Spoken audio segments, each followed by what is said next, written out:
Assalamualaikum warahmatullahi wabarakatuh. Kita sudah mempelajari terkait dengan fidusia, gadai, dan hak tanggungan. Ada beberapa jaminan kebendaan lain yang perlu kita pelajari, yaitu salah satunya resi gudang. Di dalam resi gudang itu pasti Anda semua mempertanyakan bagaimana jaminan yang diatur di dalam resi gudang dan bagaimana dasar resi gudang. Kemudian karena itu gudang, siapa yang memiliki jaminan itu di dalam kepemilikannya. Kemudian bentuk resi gudang dalam kebendaan. Ya. Di pasal 1 angka 4 terkait dengan undang-undang jaminan resi gudang, maka gudang adalah semua ruangan yang tidak bergerak dan tidak dapat dipindahkan dengan tujuan tidak dikunjungi oleh umum, tetapi untuk dipakai khusus. Jadi dipakai khusus gudang itu dan tidak dikunjungi oleh umum, ya, tidak kayak swalayan. Kalau di dalamnya barangnya banyak seperti gudang, tetapi kan dikunjungi oleh umum. Kalau gudang enggak, ya, tidak untuk dikunjungi oleh umum, dipergunakan untuk sesuatu yang khusus. Sebagai apa? Sebagai tempat penyimpanan barang yang dapat diperdagangkan. Yang tidak dapat diperdagangkan tidak disimpan di gudang secara umum dan memenuhi syarat lainnya ditetapkan oleh menteri.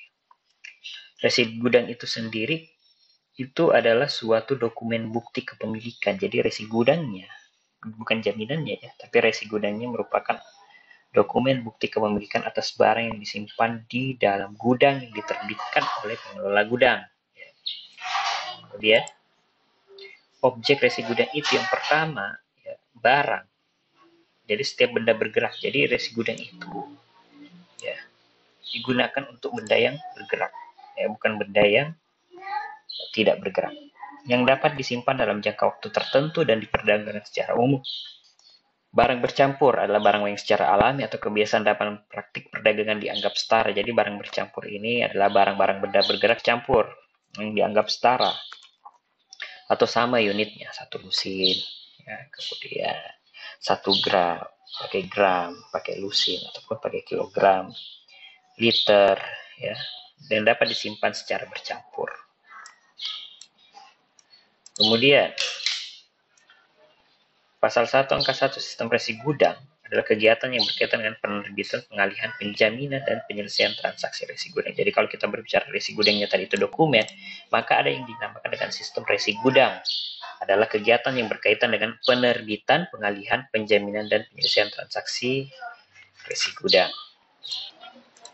Subjeknya adalah yang pertama pastinya pemegang resi gudang atau pemilik barang. Jadi pemilik barang itu dikategorikan di dalam subjek, yaitu pemegang resi gudang atau pihak yang menerima pengalihan dari pemilik barang atau pihak lain yang menerima pengalihan.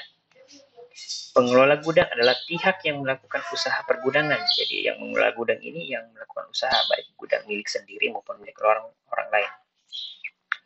Dialah yang melakukan penyimpanan, pemeliharaan, dan pengawasan barang yang disimpan pemilik barang serta berhak menerbitkan di gudang. Jadi kan kita bisa, resi gudang itu dokumen. Siapa yang menerbitkan dokumen itu adalah pengelola gudangnya, ya. Kemudian hak jaminan yang dibebankan pada resi gudang adalah pelunasan utang yang memberikan kedudukan untuk diutamakan. Jadi sama seperti hak kebendaan, kreditor preferen, kreditor yang diutamakan karena dia memberikan kedudukan yang diutamakan bagi penerima hak jaminan terhadap kreditor lainnya. Isi dokumen resi gudang itu, resi gudang harus memuat sekurangnya ini, ya, judul, jenis, nama dan alamat, lokasi gudang itu di mana, tanggalnya, penerbitan, nomor penerbitan, jatuh tempo simpan barang, ya, ini biasa disesuaikan dengan daluarsa barangnya, deskripsi barang seperti apa, ya, mereknya, spesifikasinya seperti apa. Kemudian ada biaya penyimpanan, yaitu biaya-biaya yang didahulukan, ini masuk di dalam biaya-biaya yang didahulukan. Tanda tangan barang ataupun pengelola gudang dan bagaimana dihapusnya. Mekanisme skema sistem resi gudang, maka yang pertama pastinya debitur menyimpan barang kepada pengelola gudang. Pengelola gudang memberitahukan pendaftaran, ya, kode pengaman resi yang ditata usahakan pada pusat registrasi resi gudang. Ada asas spesialitas di sini, asas spesialis dan asas, ya, registrasi, ya. promo. Jadi resi gudang itu harus didaftarkan di pusat registrasi resi gudang. Setelah itu resi gudang diterbitkan oleh pengelola gudang yang telah mendaftarkan resi gudang, ya. Resi gudang itu diberikan kembali kepada debitur, di mana debitur menyerah resi gudang itu sebagai jaminan. Jadi diserahkan resi gudang itu kepada bank sebagai jaminan, serahkan resi gudangnya. Kemudian bank memverifikasi kembali kepada pusat registrasi resi gudang. Apakah betul bahwa resi gudang ini diterbitkan oleh pengelola gudang dengan syarat-syarat isi dokumen dan kapan yang dibutuhkan. Setelah itu, setelah verifikasi, maka ada pemberitahuan kembali dan hak jamin atas resi gudang, ya. Kemudian diverifikasi lagi oleh bank ke pengelola gudang. Jadi verifikasi ada 2, ya. Kita lihat di sini 5. Ya, bank verifikasi ke pemberitahuan pada pusat resi gudang. Kemudian verifikasi juga kepada pengelola gudang bahwa debitur menggunakan resi gudang ini sebagai jaminan. Hak jaminan atas resi gudang muncul. Ketika hak jaminan atas resi gudang muncul, maka pusat registrasi resi gudang memberikan pemberitahuan kepada bank. Konfirmasi pemberitahuan, ya, pada akhirnya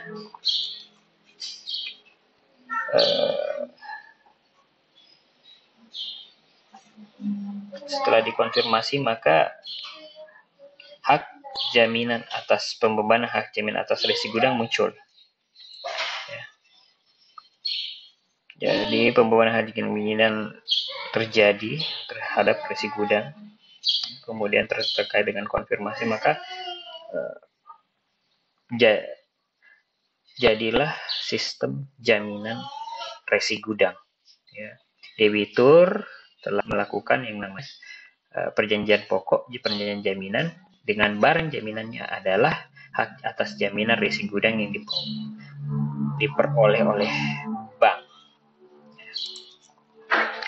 Jenis resi gudang ada 2, resi gudang atas nama dan resi gudang atas perintah. Resi gudang atas nama mencantumkan nama pihak yang berhak menerima penyerahan barang, ya, dan pengalihannya harus dengan akta otentik. Sedangkan resi gudang atas perintah adalah resi gudang yang mencantumkan perintah pihak yang menerima penyerahan barang, pengalihannya dengan endosemen dan penyerahan gudang.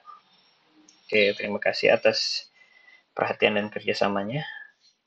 Inilah apa yang dimaksud dengan sistem resi gudang. Saya harap teman-teman kembali mempelajari, mengevaluasi kembali, ya, materi-materi kita sebelumnya. Materi terakhir nanti adalah jaminan perorangan di minggu depan. Wabillahi taufiq wal hidayah. Wassalamualaikum warahmatullahi wabarakatuh.